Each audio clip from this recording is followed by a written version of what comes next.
Z današnjim dnem, s 1. decembrom 2009, vstopa Lizbonska pogodba v življenje.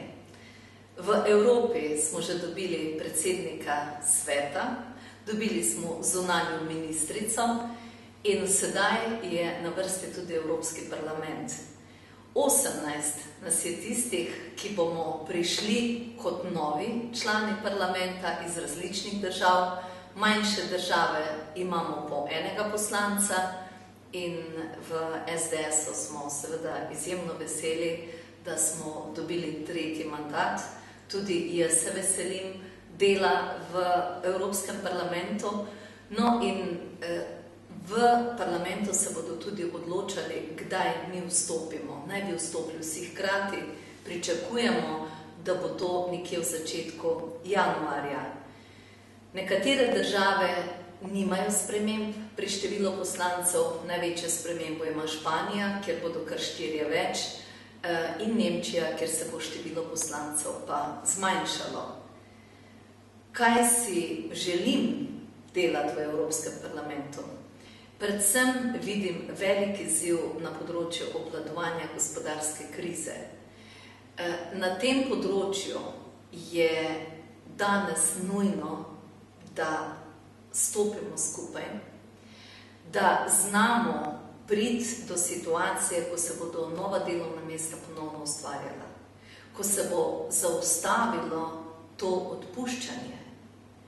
odpuščanje, masovno odpuščanje, ker v Sloveniji je danes 100 000 brezposelnih in seveda to ni končna in ni zadnja številka.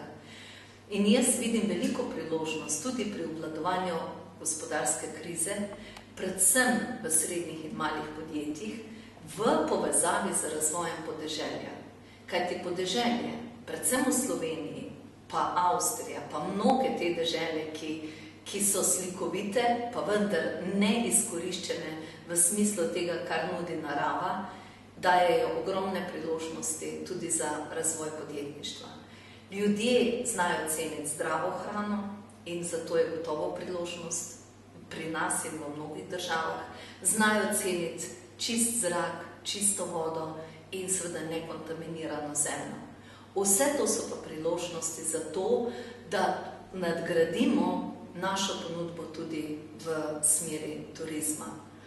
No in drugo področje, ki mi je domače, je zdravstvo in predvsem izzivi starajoče Evrope.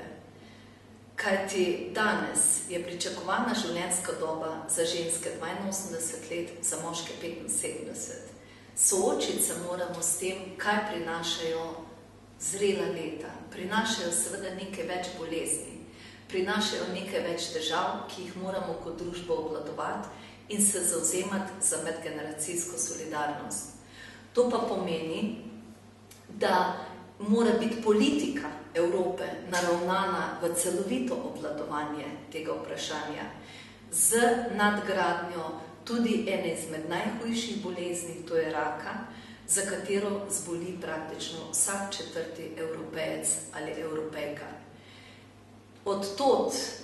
Odkot mi izvirajo te ideje? Največ iz predsedovanja zdravstvenim ministrom Evropske unije, kjer smo se soočili z tovrstnimi vprašanji, tudi pripravili določene politične rešitve in na tem bom seveda z veseljem delovala, vkolikor bo to možno.